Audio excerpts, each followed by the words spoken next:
Ay mga ka-besties, so, dumating na yung new product na bibigyan natin ng honest review. Ito yung tinatawag natin na 9 Young Basic Collagen.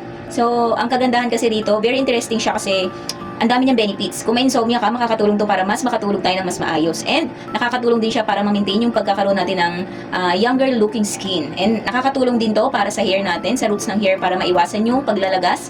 At nakakatulong din sa nails natin para maiwasan yung pagkasira agad ng ating mga kuko. And kung mapapansin ninyo, naka-open na siya. Kahapon kasi ito dumating. And sa sobrang excited ko kasi na matry, binuksan ko na siya. So ito yung packaging niya guys. Super siya, safe kapag dineliver sa inyo. Ingat na ingat nila yan. And actually, hindi ko pa ito natatry. Ito pa lang yung first day na itatry ko siya. Kakatapos ko lang mag-lunch. So, ang advice kasi nila, kung acidic ka, kailangan mag-take ka nito after mong kumain. Pero kung hindi ka naman acidic, okay lang naman kahit ano. Kahit hindi ka muna kumain bago ka uminom nito.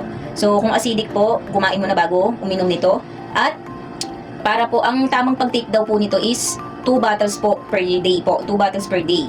Based po yan sa research ko and sa natanungan kong empleyado niya. So, ito siya. Try na natin siya. Ito yung first day. So, samahan niyo akong mag-observe kung sa sarili ko, kung ano yung magbabago sa sarili ko. I-update ko kayo everyday. Ito yung day 1 guys, ha. Tandaan nyo, day 1. So, ito. In fairness sa amoy niya, ha. Gusto ko yung amoy niya.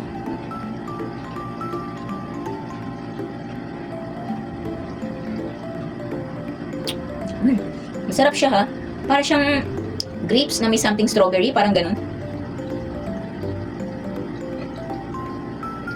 So, ayan. Ito yung pang-umaga. At mamayang gabi, iinom din ako nito after ko mag-dinner. So, ayan. Samahan niyo ako guys. Samahan niyo ako mag-try nito. Kung gusto niyo rin matry itong collagen by 9 Young Basic po. Ayan. Ilalagay ko na lang yung link dyan sa yellow basket or sa comment section. So, bye!